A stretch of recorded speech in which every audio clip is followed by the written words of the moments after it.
नमस्कार, मी योगेश कुकडे.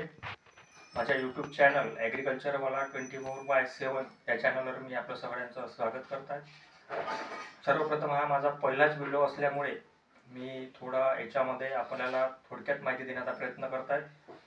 आपण आज सध्या पीक पाहणी प्रक्रिया ही चालू आहे. पीक पाहणीची जी प्रक्रिया चालू आहे रब्बी हंगाम 2024-25ची.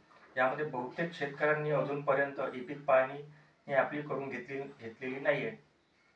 पीक पाहणी करण्याकरता सर्वप्रथम आपण आपल्या मोबाईलमध्ये प्ले स्टोअर हे ॲप ओपन करून त्यामध्ये आपण पीक पाहणी व्हर्जन 3 हे ॲप डाउनलोड करून घ्यावे.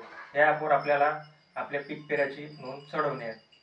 2024-25ची पीक पाहणी करण्याची जी मुदत होती ती मुदत होती आपली 1 डिसेंबर 2024 ते 15 जानेवारी 2025.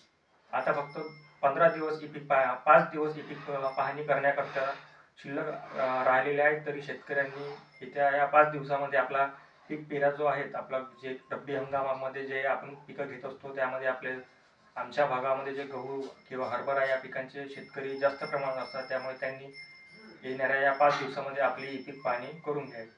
या पीक पाहणी करण्याकरता या मोबाईल ॲप्सचा वापर करताना यामध्ये आपल्याला प्रत्यक्ष शेतामध्ये जाऊन पीक पाहणी करणे आवश्यक आहे. आता शासनाने यामध्ये 50 मीटरची अट लागू केली असल्यामुळे आपल्याला शेतामध्ये जाऊन GPS लोकेशनच्या सहाय्याने आपल्याला हे पीक पाहणी करून घेणे. पीक पाहणी कशासाठी महत्त्वाची असते या संदर्भात पण आपण माहिती घेणे आवश्यक असल्यामुळे पीक पाहणी ही पीक विमा, पीक कर्ज, शासकीय अनुदान याकरिता ही पीक पाहणी आपल्याला आवश्यक आहे. किंवा पीक पाहणी न केलेले काही शेतकरी असतात, त्यामुळे सातबाऱ्यावर आपल्या याची पीक पेराची नोंद होत नाही किंवा आपला पीक पेरा चढत नाही. त्यामुळे नोंद नसल्यामुळे आपल्याला काही शासकीय योजनांचा लाभ घेता येत नाही.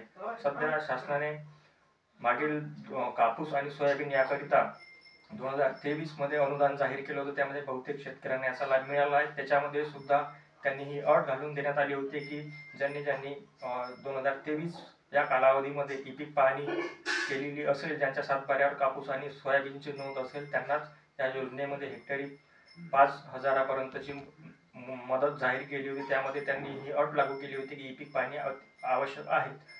त्याच बेसवर त्यांनी सगळ्यांना या सुविधेचा लाभ दिला होता. म्हणून पीक पाहणी करून घेणे आवश्यक आहे. किंवा समोरही या प्रकारच्या काही योजना आल्या शासनाकडून तर ते सातबाऱ्यावर आपल्या पीक पेराची नोंद असणे आवश्यक आहे. बहुतेक योजनांमध्ये सुद्धा यामध्ये आपल्या सातबाऱ्यावर नोंद आपण करून घेत नाहीत. आधी ही जी प्रक्रिया होती पीक पाहणीची ही तलाठी बेसवर होत होती, मंडळ लेवलवर होत होती. प्रत्यक्ष शेतकऱ्यांना तलाठी कार्यालयामध्ये जाऊन आपल्या पीक पेरा चढवावा लागत होता. पण शासनाने गेल्या 2 वर्षापासून हे पीक पाहणी हे ॲप चालू केलेले आहे. त्यामध्ये शेतकऱ्यांना या ॲप्सवरच आपली संपूर्ण माहिती नोंदवायची आहे. याबद्दल नवीन अपडेट आपल्याला समोर देईल. सध्या तरी 15 जानेवारी ही याची पीक पेराची लास्ट डेट असल्यामुळे आपण आपला पीक पेरा चढून घ्यावा. नमस्कार, धन्यवाद.